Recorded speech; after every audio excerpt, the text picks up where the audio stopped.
Hello everyone, it's Tony from PinkUp. So today I'll be telling you about HTAP. I'll be showing you that HTAP is not a marketing buzzword. Instead, it's really a game changer.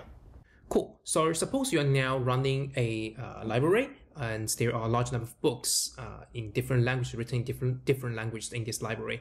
There are some Korean books, some English books, some Japanese books, etc., etc. So let's suppose there are a large number of books written in English, a large proportion of books written in English, maybe more than 99%. However, there are only a few books written in Korean. Maybe we only have 2 or 3 books written in Korean. So when we actually trying to find out all the Korean books, we can set the source language into Korean and click search. As you can see, we can get the results very, very quickly. On the other hand, if we set the query language to English, you might have to be waiting for a really long time before you finally get the results. Yeah, so from the results you can see we do have more than 133 pages of results written in English. Another example would be, suppose you are running a social media platform and you are now going to find out all the activities related to a particular user. If you would like to find out all the activities for someone nobody like me, you might get the results fairly quickly. However, if you would like to find all the activities for an influencer in the social network, you might have to take a really long time.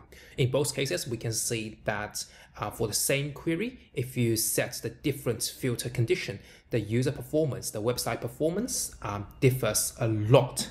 Why is that?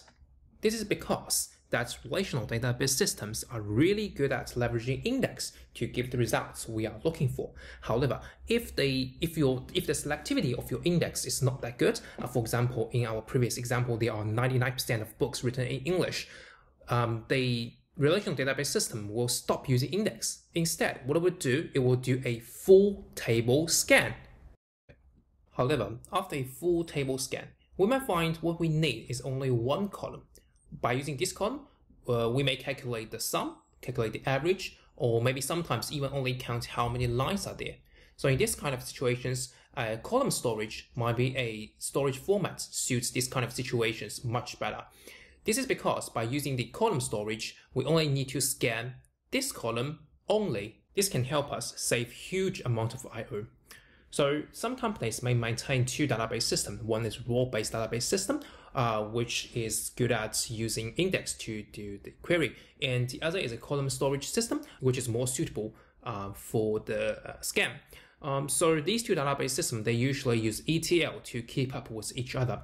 However, this kind of solution, it is not helpful for our previous library example, because the application itself do not know when the search condition equals Korea, it is better to send the query to the role-based system, and when the search condition equals English, it's better to send the query to the column-based system.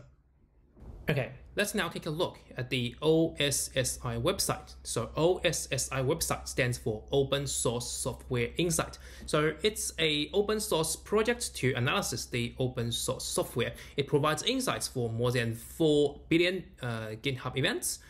So within the OSSI website, we have a tab called Trending Repos. So in the trending repos, we can find out the most popular repos in a certain period of time written in a language, or of course you can choose all language. So the first thing I'm going to find out the most popular JavaScripts in last month. Okay, everything goes out very quickly. So this case is more similar to finding the all books written in Korean in our previous library case. Now, the second thing I'm going to show is I'm now going to choose the all repos, finding the most popular repos written in all language. So it is more similar to finding all books written in English in our previous example. So let's take a look. Ooh. As you can see, everything comes out also in almost 1 or 2 seconds. So how it is achieved? OSSInsight actually does not use a traditional solution where there is a row store and there is a column store and we do complicated ETL between. Instead, OSSInsight use TiDB. So TiDB has a role-based storage engine and at the same time has a column-based storage engine within one database system. So I'm going to repeat myself. So in TiDB, we both have raw-based storage system, which is TiKV, and column-based storage system, which is TiFlash.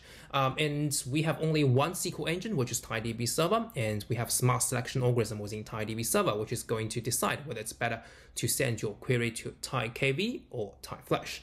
So in the case where we're going to find only a few records in a large data set, such as finding the trending ripples written in JavaScript in our previous OSSInsight case, or such as we are going to find out the books written in Korean in our library case. So in these kind of cases, it will be sent to the TiDB server. The smart selection algorithm will be sending the query to the raw-based storage system. On the other hand, when we do need a scan, such as the case where we are going to find trending ripples written in all language, or in our library case, we are going to find all books written in English. In those kind of cases where we do need a scan, these queries will be sent to TiFlash.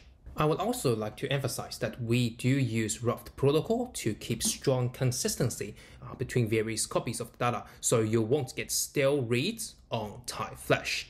Okay, cool. So let's now look into the backend database of the OSSInsight, which is TiDB, to take a look. So the first thing I'm going to do is I'm going to query a table, which is called GitHub Events. It's the largest table in the backend database. As you can see, we have more than 5 billion records in this table. So, okay, now the first thing I'm going to query is finding out the trending ripple written in JavaScript. Select count star from GitHub Events, where language equals JavaScript. This is exactly what we did in the OSSInsight webpage. As you can see, we have the results fairly quickly. I'm now going to use the explain method to take a look at the execution plan. So explain. As you can see here, the query is sent to the TiKV node, and the method used is a index range scan. Okay, the second thing I'm going to try is trying to find out the trending ripple written in all language.